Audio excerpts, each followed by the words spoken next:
നമസ്കാരം, മെട്രോ മാറ്റിനിയിലേക്ക് സ്വാഗതം. നായികമാരുടെ മുൻനിരയിലേക്ക് ഉയർന്നു വന്ന ഒരു താരം തന്നെയാണ് അനശ്വര രാജൻ. 2017 ഫാൻറ്റം പ്രവീൺ എന്ന സംവിധായകൻ മലയാള സിനിമയ്ക്ക് പരിചയപ്പെടുത്തിയ ബാലതാരമാണ് അനശ്വര.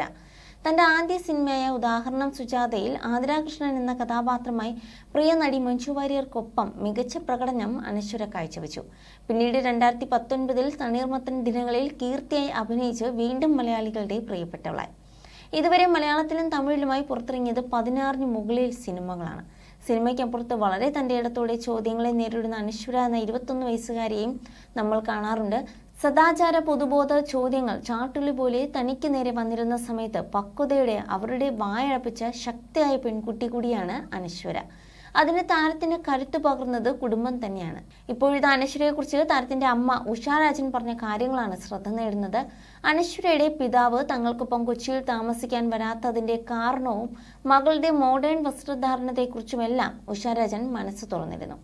അനുവിന്റെ മനസ്സ് അധികം ആരും കണ്ടിട്ടില്ല, വളരെ അടുത്തവർക്ക് മാത്രമേ അറിയൂ. അവളാകട്ടെ അങ്ങനെ എല്ലാവരോടും കയറി അടുപ്പം സ്ഥാപിക്കുന്ന കൂട്ടത്തിലുമല്ല. പക്ഷെ അടുപ്പമുള്ളവരോട് മനസ്സ് നിറയെ സ്നേഹമാണ് അവൾക്ക്. അന്നേരം എന്താണോ അതാണ് അനു. ദേഷ്യം വന്നാലും സങ്കടം വന്നാലും അപ്പോൾ പ്രതികരിക്കും. ഒന്നും മനസ്സിൽ വെച്ചുകൊണ്ടിരിക്കില്ല. വളഞ്ഞ ബുദ്ധി തീരെയില്ല. ആരെക്കുറിച്ചും അനു മോശം പറഞ്ഞ് കേട്ടിട്ടുമില്ല. ഞങ്ങളുടെ വീട്ടിലെ എല്ലാവരും എന്നെ ഏറെക്കുറെ സമാന സ്വഭാവക്കാരാണ്. മറ്റുള്ളവരുടെ ഇഷ്ടങ്ങളിലോ സ്വാതന്ത്ര്യത്തിലോ ഒന്നും അനു ഇടപെടാറില്ല. അച്ഛൻ സർവീസിൽ നിന്നും റിട്ടയർഡ് ആയപ്പോൾ എല്ലാവർക്കും കൂടി ഒരുമിച്ച് താമസിക്കാമെന്ന് കരുതിയാണ് കൊച്ചിയിൽ ഫ്ലാറ്റ് എടുത്തത്.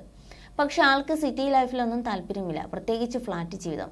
അങ്ങനെ അദ്ദേഹം നാട്ടിലേക്ക് തിരിച്ചുപോയി. അവിടെ പാറിപ്പടന്ന് നടക്കുന്നതിലാണ് അദ്ദേഹത്തിന്റെ സന്തോഷം. അച്ഛന്റെ ഇഷ്ടം അതാണെങ്കിൽ അങ്ങനെ നടക്കട്ടെ എന്നായിരുന്നു അനുവിന്റെ നിലപാട്. അസൂയാലുക്കളായ ചിലർ അതിന് കഥകൾ ഉണ്ടാക്കി. അച്ഛനെ നാട്ടിൽ തനിച്ചാക്കി അമ്മയും മക്കളും കൊച്ചിയിൽ അടിച്ചു പൊളിച്ച് ജീവിക്കുകയാണ് എന്നൊക്കെ. സത്യത്തിൽ അച്ഛനാണ് നാട്ടിൽ അടിച്ചു പൊളിച്ച് ജീവിക്കുന്നത്. ഞങ്ങൾ ഷൂട്ടും ഉറക്കം വിളപ്പും നിരന്തരം യാത്രയും മറ്റുമായി കഷ്ടപ്പെടുകയാണ്. പക്ഷെ ആളുകൾക്ക് ഇതറിയില്ലല്ലോ. അഭിനയം എന്ന് വെച്ചാൽ സുഖകരമായ ജോലിയാണെന്നാണ് പലരുടെയും ധാരണ. വെയിലും മഴയും മഞ്ഞും സഹിച്ച് രാപ്പകലില്ലാതെ ജോലി ചെയ്യണം. ഒരിക്കൽ ഏട്ടനോട് ഞങ്ങൾ ചോദിച്ചിരുന്നു, നിങ്ങൾക്ക് എന്തിനാണ് വെറുതെ ഞങ്ങളെ പഴി കേൾപ്പിക്കുന്നതെന്ന്, നിങ്ങൾക്ക് ഇവിടെ വന്ന് നിന്നുകൂടെയെന്ന്. അപ്പോൾ ഏട്ടൻ തിരിച്ചു ചോദിക്കും, നമ്മൾ നാട്ടുകാരുടെ ചിലവിലാണോ ജീവിക്കുന്നത്, എനിക്ക് ഇതാണ് ഇഷ്ടമെന്ന്. ഇതൊന്നും അറിയാതെ ഞങ്ങൾ നാട്ടിൽ ചെല്ലുമ്പോൾ ആളുകൾ ചോദിക്കും, നിങ്ങൾ എന്താ രാജനെ കൊണ്ടുപോകാത്തതെന്ന്.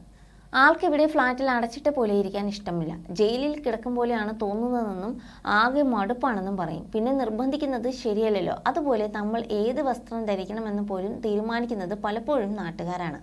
കുട്ടികളുടെ സന്തോഷത്തിനാണ് ഞാനും ഏട്ടനും മുൻതൂക്കം നൽകാറുള്ളത്. 18ാം പിറന്നാളിന് അനുവിന് ചേച്ചി കൊടുത്തതാണ് ആ വിവാദമായ വസ്ത്രം. ബന്ധുക്കളും നാട്ടുകാരുമൊന്നും വേണ്ട ചോദ്യശരണങ്ങളുമായി നൂറുകണക്കിന് ആളുകളെത്തി. ഞാനും ഏട്ടനും ശരിക്കും എയറിലായിരുന്നു ദിവസങ്ങളോളം. വീട്ടിൽ വന്ന ശേഷവും സ്വൈര്യമില്ല. ബന്ധുക്കളും നാട്ടുകാരും എല്ലാം വിളിച്ച് ചോദിക്കുകയാണ്. ഏതോ മഹാ അപരാധം ചെയ്ത മട്ടിലാണ് ചോദ്യം. അനു വിഷമിക്കുമോ എന്നതിലായിരുന്നു അപ്പോഴും ഞങ്ങൾക്ക് സങ്കടം. അനു ആ ഡ്രസ്സ് ഇട്ടതായിരുന്നില്ല എൻ്റെ പ്രശ്നം. ആളുകളുടെ പ്രതികരണമാണ് ഞങ്ങളെ വിഷമിപ്പിച്ചത്. നാട്ടിൽ ആൺകുട്ടികൾ ഉണ്ടെന്ന് കരുതി പെൺകുട്ടികൾക്ക് ഇഷ്ടമുള്ള വസ്ത്രങ്ങൾ ധരിച്ചൂടെ? ഇങ്ങനെ ഒരുപാട് ചോദ്യങ്ങളും മനസ്സിൽ വന്നിരുന്നു. അല്ലെങ്കിലും അനശ്വര രാജൻ അങ്ങനെ ഒരു വസ്ത്രം ധരിച്ചത് ഒരു രാജ്യാന്തര പ്രശ്നമൊന്നുമല്ലല്ലോ എന്നാണ് അനശ്വരയുടെ അമ്മ വിവാദങ്ങളോട് പ്രതികരിച്ച് സംസാരിക്കവേ പറഞ്ഞത്. You're watching me on metromatney.com. on metromatney.com. metromatney.com. Subscribe for more videos. subscribe for more videos. Subscribe here for more videos. Subscribe now. Thank you.